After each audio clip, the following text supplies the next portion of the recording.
Hey guys, welcome back to another video here. We all love to make fun of pundits and analysts for making terrible takes and predictions, but today we're going to flip the script and show you times that NBA analysts were actually right. I know. You probably think that this can't be true with people like Kendrick Perkins and Skip Bayless, but here we go. First up, Ryan Hollins is best known for his awful takes, like saying that the Heat didn't have a big three with LeBron, Chris Bosh, and Dwayne Wade. But the take that he had about Luka Doncic may be one of the best takes ever. Going into the 2018 NBA draft, Stephen A. and all other analysts across the NBA were once again showing their skepticism for European prospects. This time it was Luka Doncic who was the one getting criticized. There were only a few pundits that were willing to back up the high caliber draft prospect. Ryan Hollins was one of those analysts willing to back him up. In a segment for ESPN, Ryan Hollins was going to rank the top 5 players going into the draft, and he had Luka being the best player going into the draft. This turned out to be true, as Luka is arguably the best point guard in the NBA this season, and is going to be in the running for the MVP trophy. Maybe Ryan Hollins isn't as bad as we think. At number 2, well, now we know Skip Bayless says a lot of nonsense, and is one of the biggest LeBron haters in the league, but he may have had 2 of the greatest takes of all time regarding the Golden State Warriors and Steph Curry. I'll start with the latter of the 2 takes first. In the 2015-2016 NBA season, the Warriors were coming off an NBA Finals win, and everybody knew that they were a great team, but no one knew what was about to happen next and would somehow even shatter expectations. Well, if one person knew, Skip Bayless went on to tweet a month into the season, "If stars stay healthy, Warriors go 73-9. And then later in the season, when the Warriors hit 60 wins and had 6 losses, he doubled down and said there was a 100% chance that the Warriors were going to hit that mark. I'm sure everybody thought he was crazy at the time, but what he said came true, and the Warriors made absolute history that season. At number 3 is Skip's next take. The next thing that he said correctly was regarding a specific Warriors player, and that player was Steph Curry. Going into the 2008 draft, the obvious number 1 choice was Blake Griffin. Steph Curry wasn't even considered close to the best player in the draft, and he wasn't even arguably the best point guard. As one analyst even said, he doesn't have the upside of Rubio, Jennings, Flynn, Mills, Teague. They're all more athletic. There were also a lot of people saying that his shooting wouldn't make it in the NBA, as well as saying he has too frail of a body and would get knocked around easily.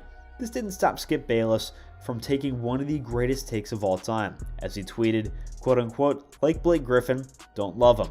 Love Steph Curry. Will have an immediate impact." And wouldn't you know, even though Blake was taken first in the draft, Curry had the best career out of anyone in the 2009 NBA draft class and will go down as the greatest shooter of all time. I'm so lost though. Skip Bayless has not just one, but 2 great takes. I'm surprised the world didn't collapse once these statements rang true. I guess the saying is true, a broken clock is right twice a day. The next one is very recent and has been the center of a huge meme this summer. No one else saw this implosion coming except for Brian Windhorst. Going into the summer, the Jazz were coming off another playoff disappointment as they lost to the Mavericks. In a summer segment of ESPN, Windhorst saw something though. A move that went under the radar caught his eye and he brought it up. Royce O'Neal was traded to the Nets and he said, "What's going on in Utah?" and compared the old Celtics situation with Danny Ainge to the situation with Utah where Ainge was just hired. And wouldn't you know, Windhorst now looks like a genius. Gobert was traded 3 days later to Minnesota, and Donovan Mitchell was traded to the Cavs, and now Brian Windhorst is sitting back in his chair like an evil genius. Next up, we have another 2-piece with Jalen Rose, as he had 2 predictions come to life in the same segment on September 27, 2018. The first one was when he was talking about the Lakers and LeBron and who would be the next star to pair up next to the King. He stated, "I believe this time next year, we're going to be talking about Anthony Davis finding his way to LA to play alongside LeBron."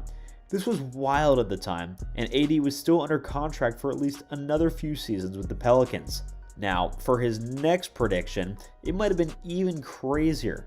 In the 2018 season, nobody had a clue what was going to happen with Jimmy Butler, as the owner disagreed with the front office and coach on whether to keep him, and this was before his practice outburst that happened less than 2 weeks later. He correctly predicted that in this situation Jimmy Butler would be leaving, as he said, quote unquote, "And usually when an owner says a player is going to get moved, guess what's going to happen?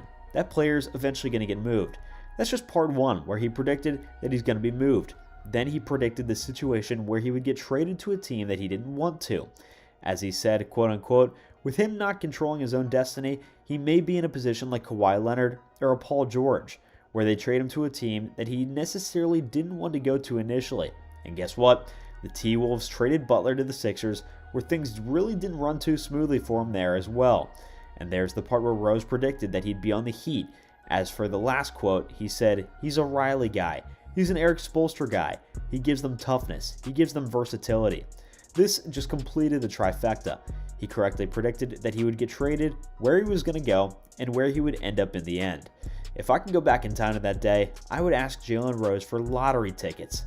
At number 7, we got a bold prediction from Andrew Sharp, who's a writer for Sports Illustrated. In a 2016 article, he predicted what the NBA was going to look like in 2020. In his article, when stating who the best player in the league would be, he provided a very interesting answer. This was written just a couple months into his first All-Star season, so I don't think anybody could have seen what he was seeing.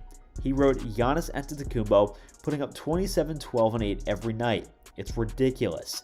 And in the 2018-2019 season, he got 27.7 points a game, 12.5 boards, and, well, okay, he couldn't get it completely right as he has 6 assists, but he won his first MVP this season and won another the next year as well. This is just crazy. There's no way that anyone could have seen the progression of Giannis happening.